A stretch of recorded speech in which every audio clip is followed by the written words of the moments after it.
This is Jasenia Montilla reading my poem, Contemplations While Holding Sunchokes During a Blizzard. I want to be surrounded by splendor, but beauty is capitalism. This is to say, purchase power is how I was taught to love things, and now I am exiled in a country where living is only spectacle and roses, never bread. How do I feed a village when my only skill is personal acquisition, not distribution?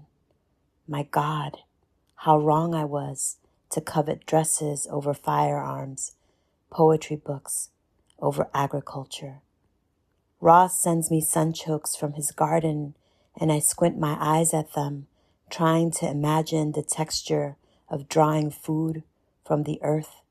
My hands in dirt turn into rope, pulling good and asking for forgiveness.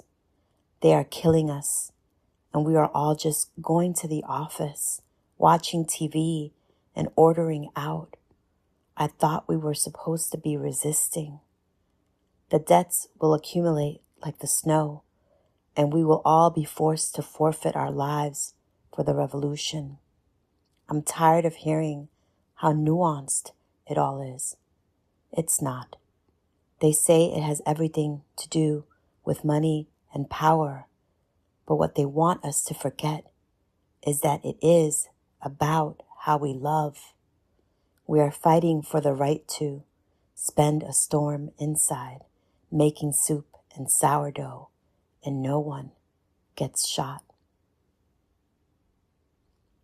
About this poem. When Renee Nicole Good was murdered by ICE, I wondered what it would take for us to defeat that kind of evil. Is it to become as violent as the oppressor, or to love more deeply? Capitalism asks us to make acquisition of things a priority and our relationship to one another performative, and we are dying because of it. This haibun is an invitation for us to take stock of our own living and interrogate all the ways that we contribute to the system daily and what the hell we're going to do about it.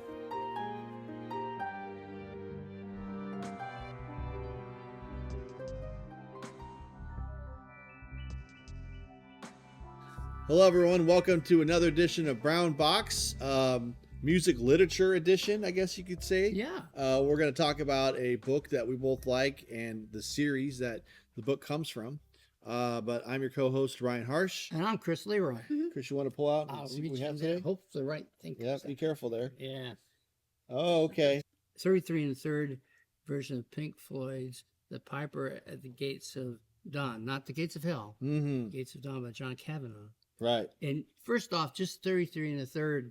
I mean, maybe there's too many of them. Or maybe there's 33 more than they need.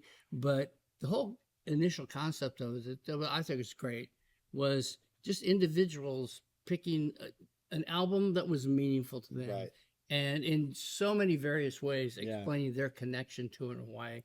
You know, some is very album centric and talk about the songs. Some are very eclectic and kind of wander out to other spaces. Yeah, there's one about the band Music at Big Pink. Yeah. And it's written, it's like almost like fictionalized, but it's written from the point of view of their drug dealer. Oh, okay. And it's just kind of like, well, what am I reading here? You know, like, I want to know about the album, but you know, they're all interesting.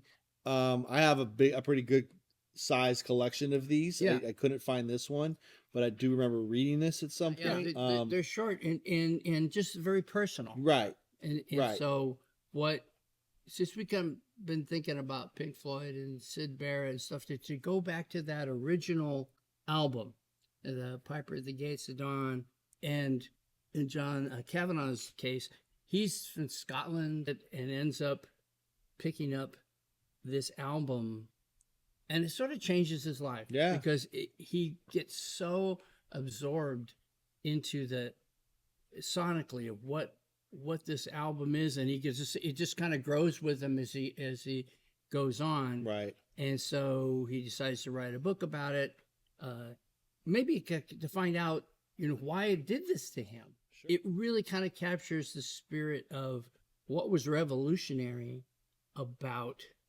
this band when there already was a revolution going on. The Beatles were already a solid thing, and the Stones were already, there was already Hendrix was coming. Yeah, there was already kind of psychedelia in the air. Right.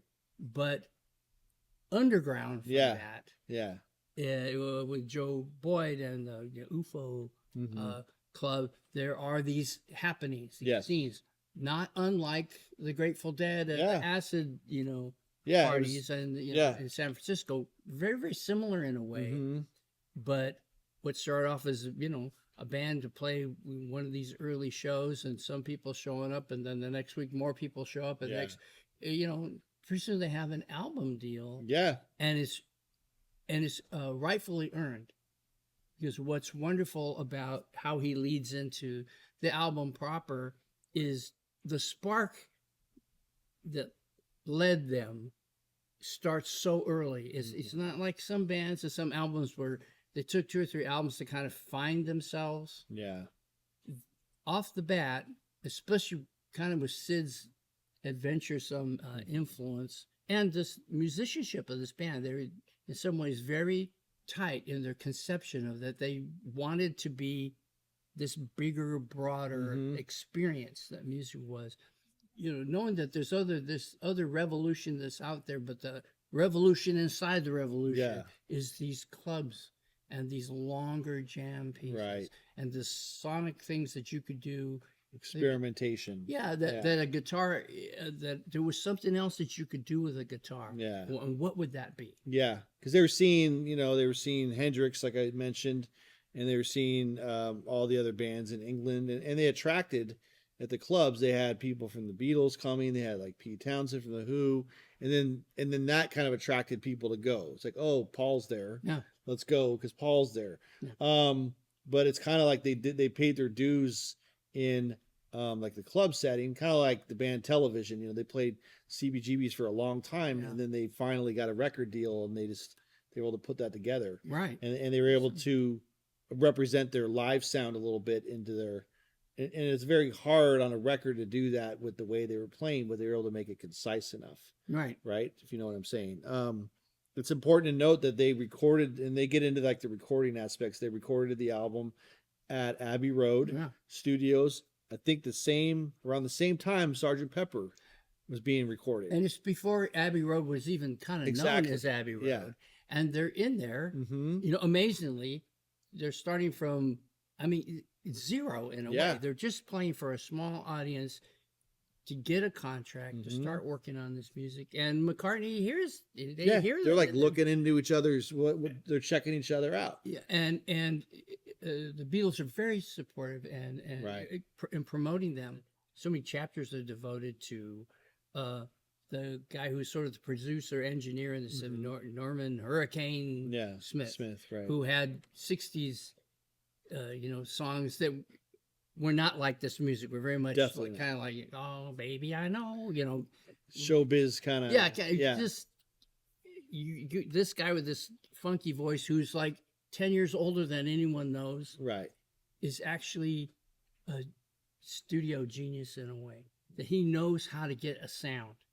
And later on, he didn't even want to talk about this album or his connection to Floyd, but he certainly was able to articulate their sound and start to get them a little bit involved even in the mixing and when there are folks in lab coats and stuff. Yeah, I was going to say that like the recording process in the UK is a lot different than here, because you'd have people in lab coats, and then they'd be like, don't touch my levels, like they make sure everything's mic'd properly. Right. And so when bands started going into the studios and kind of fiddling around with that stuff and bucking the system, it was huge. It opened the doors, and then this was one of them. It was just like, let's try this instead. Like, we don't need all this. And they kind of said that. They go, the Beatles were pushing the envelope sonically and say, well, why can't we distort this mic?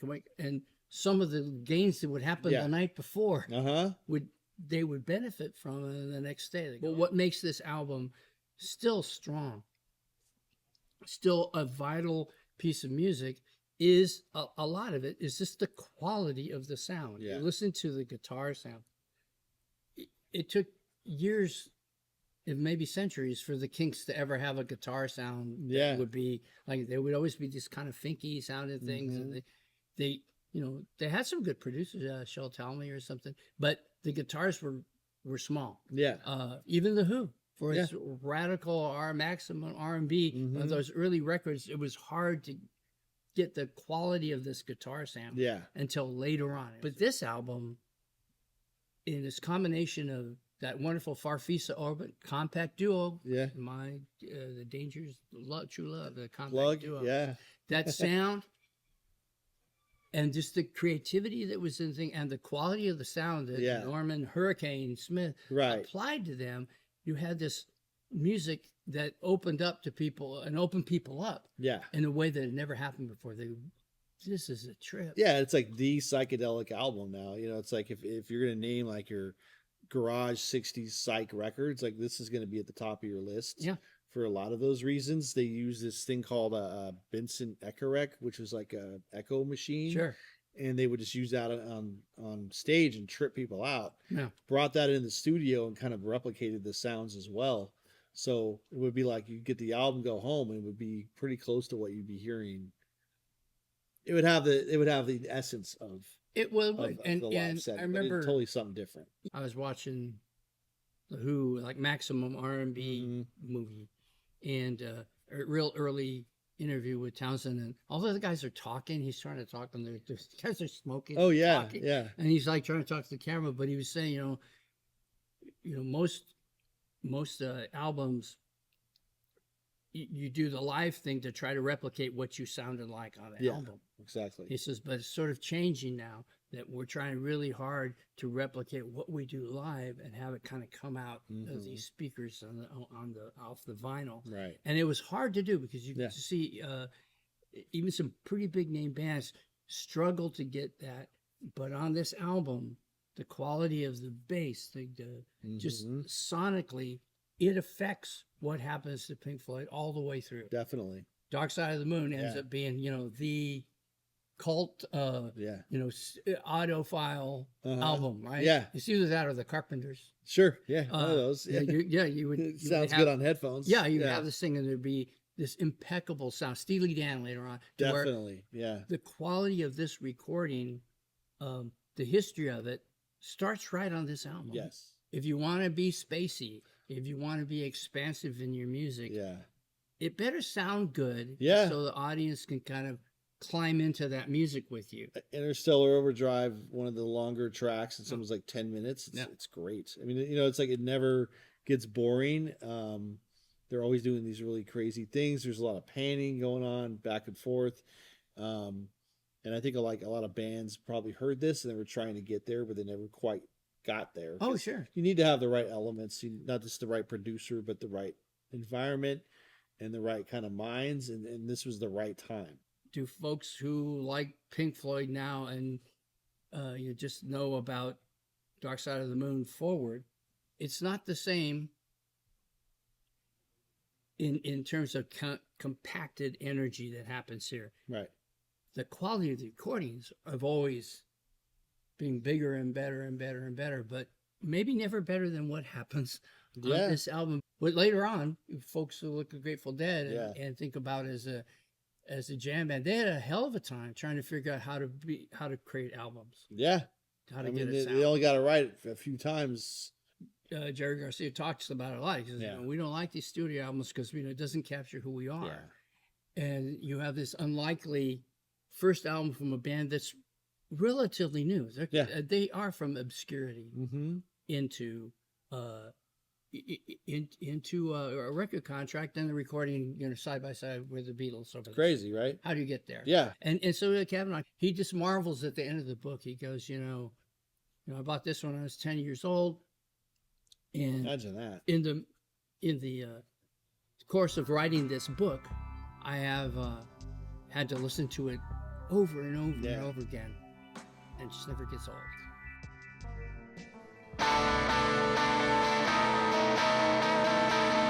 The Dangers have been ensconced in the studio working on our next album, but we're going to take a break, and on Friday, July the 10th, we're going to play at the Packing House Brewery in Riverside, California. We really like to play at that venue. It ends up, I don't know, the sound of that place makes us a tougher band.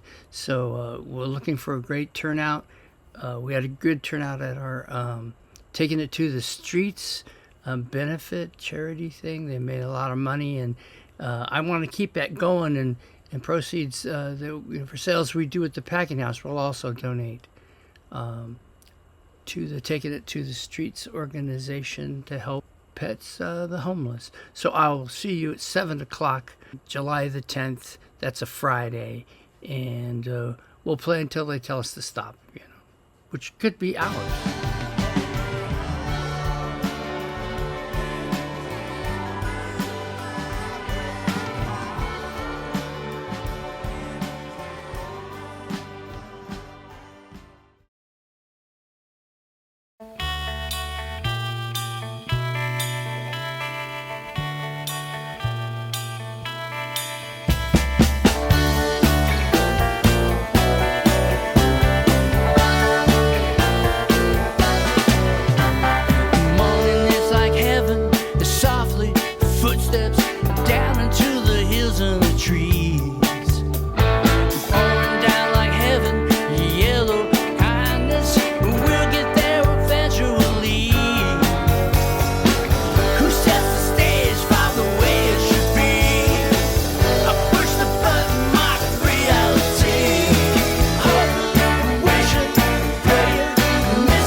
say 11, rolling across the hills and the trees.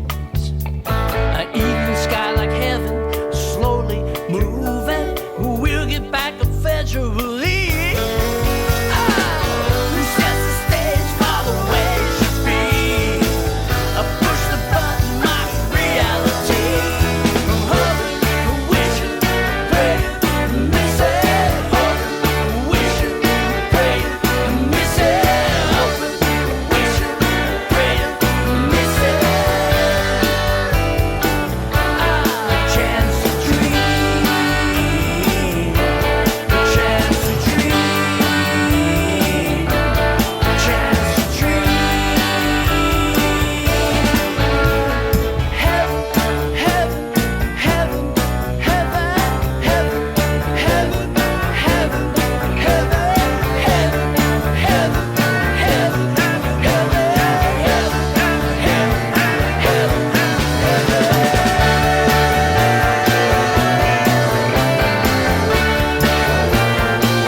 David's checking his stock still.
And after all, we're only ordinary men. Me and you.